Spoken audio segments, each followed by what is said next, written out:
Hello everyone, welcome to yet another day in this, the Clown Decade, the decade where things are only going to get worse before they get better. Luckily we have a bit of a white pill today. The Sentencing Council has been humiliated. Hooray. So to effectively summarise all this, the Sentencing Council, which is a quango which, well, believe it or not, writes the guidelines for sentencings for judges to dish out punishments for criminals who have been found guilty of crimes, decided that they wanted to effectively put direct two-tier justice into their sentencing guidelines when it came to the allocation of pre-sentencing reports. As I've been through this before, they would automatically give pre-sentencing reports to effectively anyone that wasn't a straight white male Christian. Naturally, with all the talk of two-tier care, the Labour Party didn't particularly want this humiliation put under their government, and so the Lord Chancellor and Secretary of Justice, Shabana Mahmood, has been having back and forth with the Sentencing Council, and the Sentencing Council has been, as the Spectator puts it, writing long, rambling and patronising letters to the Lord Chancellor, lecturing her at length on procedure, making it clear that he rejected the very principle that ministers of the Crown might determine sentencing guidelines, and asserted that Sentencing Council might decide to concern itself with any gap it perceives in the sentencing landscape. Under this Davis doctrine, the Council's powers and responsibilities would endlessly expand at the expense of democratic control of sentencing. In other words, the quangocracy was trying to assert its own power. But luckily, after the Lord Chancellor put more pressure on the Council when she met with Lord Justice William Davis, its chairman, and informed her that she would be bringing an immediate legislation this week to render the controversial section of the guidelines unlawful, in response, well, they crumbled, thank God. The guidelines have been delayed, or they chose to delay them, which is absolutely not as good as they are scrapping them completely, but a delay I will take at this point. And you would hope that Parliament would actually be able to stop these guidelines ever being put into law.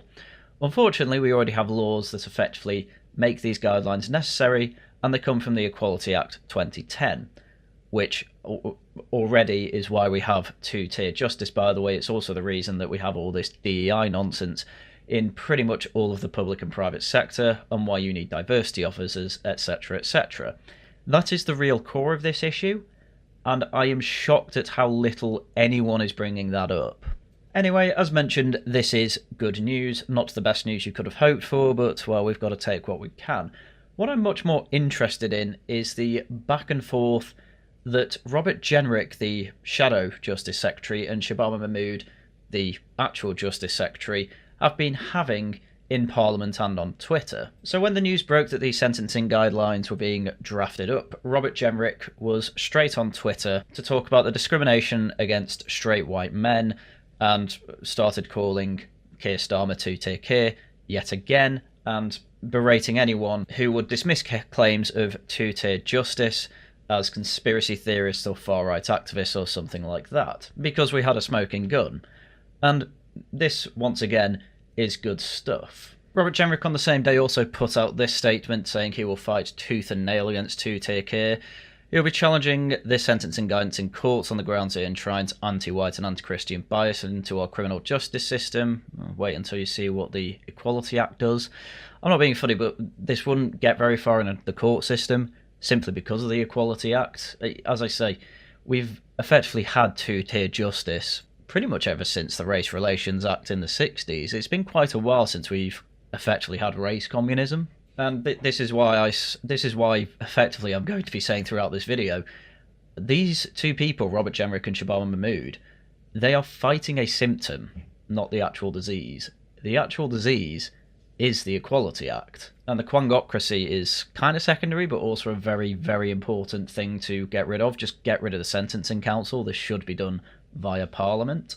But as you'll see, neither are particularly saying this. They believe in the quangocracy, both of them, even Robert Jenrick. And it's part of the reason I still have trust issues with the Tories. If Labour were to amend the law to prevent this, the Tories will. There are a few more important principles than equality under the law, and we will fight tooth and nail to defend it. Well, get rid of the Equality Act then. Shabana Mahmood's initial reaction to the sentencing guidelines was to say that, oh, the Sentencing Council is independent.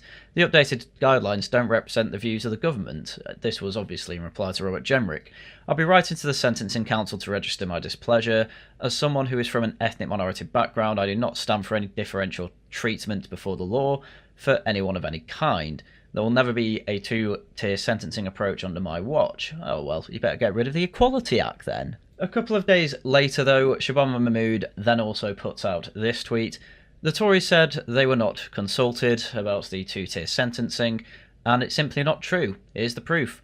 Robert Jenrick said that he had kept the receipts, but he obviously didn't keep them all, as Gareth Bacon had written to the Lord Justice Davies to talk about the initial sentencing guidelines when they were first drafted back in 2023. And as you can see, he thanks the council for the revisions, which I consider will improve the consistency around the imposition of community and custodial sentences, resulting in more tailored and suitable sentences. In particular, we welcome the clarification provided by the Council regarding custodial and community order thresholds, further guidance around circumstances in which courts should request a pre-sentencing report, and additional guidance around effective sentencing for young adult and female offenders.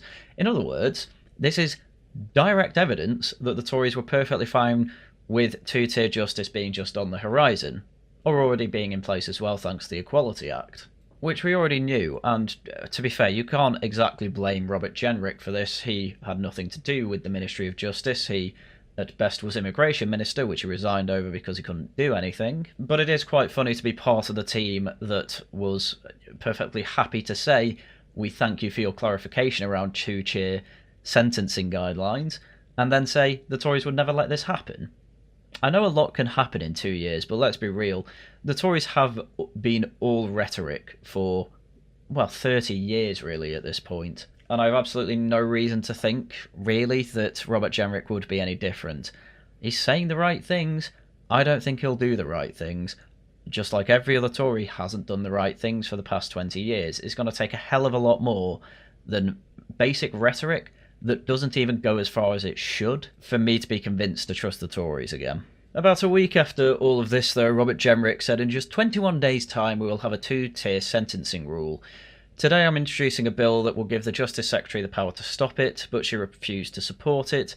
We are set to have two-tier justice because of her and two-tier care. Again, really carrying on with the two-tier care accusations, totally fine, but once again, I don't believe you're actually going to do anything about it unless the Equality Act comes into the conversation. And actually, in response to this, Shabana Mahmood simply say that effectively she's not taking his accusation seriously because, well, we're largely in the mess we are now because of 14 years of a Tory government. Which, again, I can't really deny, but I don't think it's necessarily Robert Jenrick's fault that all this is happening. As much as I don't trust the Tories at the moment, Robert Jenrick is obviously on the more based, more good side of the Tories. But even then, it's not enough for what we actually need and what people are actually going to be voting for, you'd hope. Anyway, this was a back and forth that went on for some weeks, and I won't cover all of it because it is effectively them just saying the same thing. And it's a lot like when I was covering the Labour-Tory debates during the election. It's just pointing at each other and saying they're for two-tier sentencing, actually, whereas at the time of the election it was, oh, they're going to raise your taxes and make you poorer. It turns out the Tories actually have some evidence for that now. But it appears that after the news today, the Tories are going to have a tough time pushing the two-tier accusations, especially for this particular instance, unless they're actually going to go after the equality law. And I'll get into why I keep going on about that at the end. But anyway, Shabana Mahmood on the 31st of March, which was 2 days ago, said the proposed sentencing guidelines would have created a justice system where outcomes could be influenced by race, culture or religion, and that is completely unacceptable. Get rid of the Equality Act then. Equality before the law is the backbone of public confidence in our justice system, and I will change the law to ensure fairness in our courts. Today I had a constructive conversation with the Sentencing Council, and I am grateful to them for delaying the implementation of those guidelines while Parliament considers the bill. Again, a delay isn't as good as getting rid of it completely. I think at this point, if I was told it's only being delayed, I'd put the bill through anyway. I'd just rush it through. I'd no-nonsense it, as that would properly show a rejection of the quangocracy, but Labour aren't going to do that. Labour like the quangocracy. Anyway, Jenrick's tweet from that day was, "The Sentencing Council had until 5 p.m. to respond to my legal challenge or face an injunction. I was advised we had a strong chance of winning and they folded under the pressure. Thank you to everyone who supported our campaign to save equality before the law." And this is the funniest thing to me of this entire charade. And this isn't even the end of it, by the way, but effectively what has happened here is that, as I say, there was finger pointing from both sides to say you're the real supporter of two-tier justice, which neither are, because it's a deeply unpopular position with voters and they both want voters, but neither actually want to work together to stop it. They are both trying to put in completely separate bills, put in completely separate court cases against the Sentencing Council, go about it in pretty much the exact same way, just using the banner of Labour or Conservative to try and push their particular court case or bill. They cannot work together despite the fact they both say they want the same thing, because neither side really care, from what I can tell, about actually ending this thing, beyond, oh, it will get me voters, but I can't give credit to the other side, because if I do that, then they have no reason to vote for me. So the whole thing's just been narrative construction, and Robert Jenrick's been doing this as well.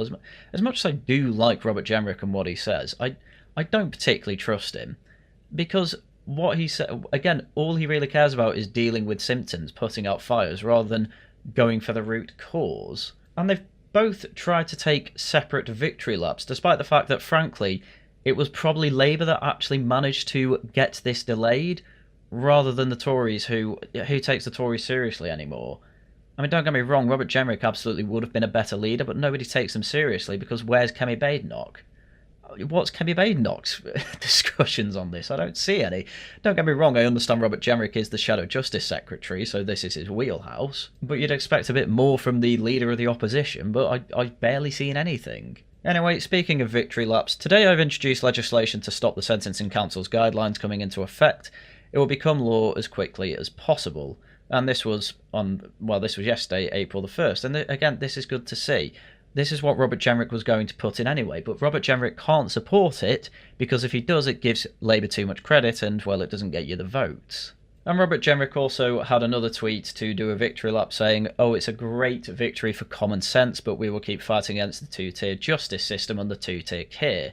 Which, again, that is going to be a label that you can't really stick on this, because Labour have actually managed to fight the Sentencing Council here. Don't get me wrong, there's lots of reasons to call him two-tier care. I probably would have left that out for this particular tweet, but there we go. But Robert Jenrick then went a step further and said the head of the Sentencing Council must be sacked. Not only did he oversee two-tier sentencing guidelines, he's freewheeling and boasting about giving non-custodial sentences to hyper-prolific offenders. He's politicised the judiciary and risked the safety of the public. I think this is an absolutely ridiculous thing to say, because I don't understand why he thinks it would solve anything. What the head of the Sentencing Council has actually done is just followed what the Equality Act has enshrined in law anyway. By law, there is already two-tier justice when it comes to the Equality Act, and they're just enshrining that exact same legislation into the sentencing guidelines. Give preferential treatment to people who aren't straight white males. That's it. Sacking the head of the Sentencing Council, okay, you cut off the head of a hydra, 2 more appear. No, what you need to do is get rid of the Sentencing Council as it exists. It only started existing in 2010. We managed to get sentencing guidelines out before 2010. Maybe we need to go back and return to 1995 legislation. But Robert Jenrick won't go that far because, frankly, both Labour and Tories still seem to think the quangocracy will be okay, because it gives them a really good excuse to effectively not do their jobs properly. It's as Dominic Cummings constantly says, unless they are willing to actually take on the entire civil service and effectively get rid of, I don't know, 60% of it, something like that, then there's no point sacking these people at the top. He gets sacked and gets a good pension and a good payout. He just gets replaced by someone who's just as bad. And again, I think it's a stupid thing to call for, because the Tories were in conversation with this guy saying it's all very good. If he's being told he's doing a good job, why would he change tact? This is frankly not a serious call to action. This is, frankly, and I hate to say about Robert Jenrick, but it is effectively just virtue signalling and won't get you anywhere. Effectively what Robert Jenrick is trying to do is, he understands that Labour have actually won this battle to an extent, and now he's trying to push the boat out further and say, oh, that's not good enough, we've got an inch, I want this mile. But it's not really a mile, it's another half an inch. And unfortunately, it's opened the door to Shabana Mahmood to, well, say in Parliament that the Shadow Justice Secretary has been exposed as all talk and no action. Now, don't get me wrong, I think that's a little harsh. He did write up a draft bill for a private member's bill. From what I can tell, he was also going to take the Sentencing Council to court. Probably wouldn't have got too far. However, if Labour have managed to succeed in this action, it gives them an excuse to say this. It's harsh and not true, however this is politics and people are only going to read the headlines and believe whatever they want to believe. Anyway, if you thought woke was fully put away, we have articles like this coming out. This is The Guardian, of course. Shabana Mahmood's intervention to halt new guidelines on sentencing is dangerous and a deliberate step backwards, according to senior legal figures and prison campaigners. The Society of Black Lawyers said guidelines from the Sentencing Council, which were suspended after an intervention by the Justice Secretary, were an attempt to achieve equal treatment after racist two-tier policing for 500 years. Pavan Dhaliwal, the head of the charity Revolving Doors, said the Lord Chancellor's decision to block recommendations for pre-sentencing reports for minorities is to ignore lived experience, evidence and the reality of disparity in our courts. And there's been Newsnight clips and other panel shows where effectively black activists will go on to try and claim, oh, we actually need this so that we actually do have equal treatment because you see, there are more minorities in jail, more minorities get longer sentences, and for some reason nobody asks these people, are they committing worse crimes? Because that's a bit uncouth. Which is why I'm largely on the reform side of, I literally do not care what the colour of your skin is or anything like that. I just want you treated equally as the laws of this land should be dictating, but they don't under the Equality Act. Because all this talk is distracting us from actually getting things done and being a useful and successful society. Which is why I'm going to move on to Richard Tice, who, when this news came out, said, two-tier justice, woke sentencing council refused to change ethnic minority guidelines, minister left humiliated by unelected Quango, time to abolish the sentencing council. This is much better than anything I've seen from Labour or the Tories here.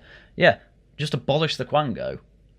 Put the power to create sentencing guidelines in the hands of Parliament and its select committees. Why are you doing it with the Quangos? And why are you apparently giving them more power? Because they were just outright rejecting this for nearly a month. And it's only right at the end they've conceded. But it's only a delay. It's not guaranteed that they'll get rid of them at the moment, which is why Richard Tice is going down the correct direction of just get rid of it then. Yeah, I agree. And then a couple of weeks later, he was effectively saying the same thing, that the Sentencing Council is arrogant and must be ended because they were refusing to, well, effectively listen to elected representatives. And he makes the point that, well, they're not answerable to elected representatives or to the electorate, so let's legislate to get rid of it. And this is the funny thing I always find with people who claim, oh, the Reform are being outflanked by the Tories. No, they're not. On immigration, no, they're not. What happened was everyone else copied Reform's homework, and for some reason everyone's saying that that means they're being flanked. No, they were ahead of the curve on that. And then when it comes to this, Richard Tice has been saying, get rid of the Sentencing Council, it's moronic. What's everyone else saying? Oh, we'll keep it. Yeah, they're making problems, but we'll keep it. Just sack the head, that'll do. No, Richard Tice is absolutely correct here. He understands the quangocracy is the problem and wants to get rid of it bit by bit. That gets my vote. And obviously the other thing I kept going on about, which was the Equality Act, which effectively the Sentencing Council was following, that also needs to go. Obviously nobody's brought this up. However, I will mention at this point that if we have a quick look at the Reform contract, they had the direct policy to replace the 2010 Equality Act. The Equalities Act requires discrimination in the name of positive action, and we will scrap diversity, equality and inclusion rules that have lowered standards to reduce economic productivity. And obviously it probably wasn't as obvious at the time, but it's also just got two-tier justice written all over it, especially when it came to this Sentencing Council.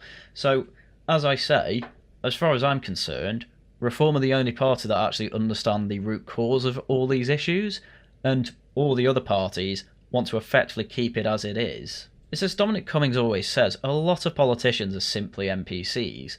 The difference with when it comes to reform, and honestly, this was kind of shown when it came to the whole Rupert Lowe situation, is that nobody in reform's really an NPC. A lot of them are effectively hot-headed businessmen, and with that comes personality and an ability to actually understand what needs to be done and the will to do it.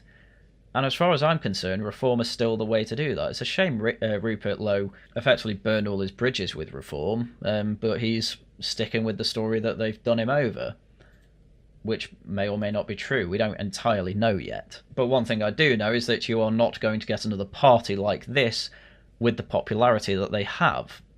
So again, this is why I'm very much a reform activist, because even when it looks like the Tories are getting issues, they don't get it.